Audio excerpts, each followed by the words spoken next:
വീഡിയോയിൽ പറയാൻ പോകുന്നത് നമുക്ക് തന്നെ അറിയാം. ആമസോൺ മഴക്കാട് എന്ന് പറയുന്നത് ലോകത്തിലെ തന്നെ 8 രാജ്യങ്ങളിൽ നീണ്ടു കിടക്കുന്ന ലോകത്തിലെ ഏറ്റവും മികച്ച കാടുകളിൽ ഒന്നാണ്. അതിനുമപ്പുറം ഏത് സമയത്തും മഴ പെയ്യുന്ന ഒരു കാട്. അതിനുമപ്പുറം ഒരുപാട് സങ്കീർണമായ മൃഗങ്ങളും അതുപോലെ തന്നെ പക്ഷികളും എല്ലാം ഉള്ളൊരു കാട്. ലോകത്തിലെ തന്നെ ഏറ്റവും വലിയ കാട് എന്നാണ് ആമസോൺ മഴക്കാട് അറിയപ്പെടുന്നത്. ആമസോൺ മഴക്കാടിന്റെ ഉള്ളിലുണ്ടാകുന്ന ഏറ്റവും കൂടുതൽ നദി ഉത്ഭവിക്കപ്പെടുന്നതും അതുപോലെ തന്നെ ഏറ്റവും കൂടുതൽ വായു ഉത്ഭവിക്കപ്പെടുന്നതുമെല്ലാം ആമസോൺ മഴക്കാടിന്റെ ഉള്ളിൽ നിന്നാണ്. അതുകൊണ്ട് തന്നെയാണ് എല്ലാ പരിവേഷകന്മാരും ഈ ആമസോൺ മഴക്കാടിന്റെ ഉള്ളിലേക്ക് പോകുന്നത്. പക്ഷേ ചിലവരെല്ലാം പറയുന്നുണ്ട് ആമസോൺ മഴക്കാടിന്റെ ഉള്ളിൽ അളവറ്റ നിധികളുണ്ട്. അത് ഇന്ന് വരെയും ആരും കണ്ടുപിടിച്ചിട്ടുമില്ല.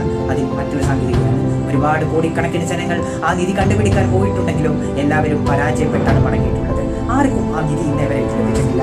അങ്ങനെ ഈ നിധി കണ്ടെത്താൻ പോയ ഒരു മനുഷ്യനായിരുന്നു ഗൺസാലോ സറാബി എന്ന് പറയുന്നത്. ഒരു അമേരിക്കൻ പൗരനാണ് അദ്ദേഹം. തന്റെ ജീവിതത്തിൽ ഈ നിധി കണ്ടെത്താൻ പോയിട്ട് അദ്ദേഹത്തിന് ഒരു നിധിയും ലഭിച്ചില്ല എന്നുള്ളത് മറ്റൊരു യാഥാർത്ഥ്യമാണ്. അദ്ദേഹം ഒരുപാട് പരിശ്രമിച്ചു നിധി കിട്ടാൻ. അവസാനം അവിടുത്തെ ആദിവാസി ജനങ്ങളുടെ കയ്യാൽ അദ്ദേഹം വധിക്കപ്പെടുകയും പിന്നീട് അദ്ദേഹം തന്റെ നാട്ടിലേക്ക് തിരിച്ചു വരാതിരിക്കുകയും ചെയ്തു.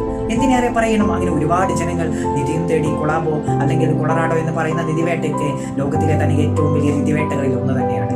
ലോകം അറിയപ്പെട്ടതിൽ വെച്ച് ഏറ്റവും വലിയ ഒരു നിധിവേട്ടയാണ്. അതുകൊണ്ട് തന്നെയാണ് ലോക ചരിത്രത്തിൽ ഈ നിധിവേട്ട എന്ന് പറയുന്നത് ഇന്നും വിസ്മയമായി നിൽക്കുന്നത്.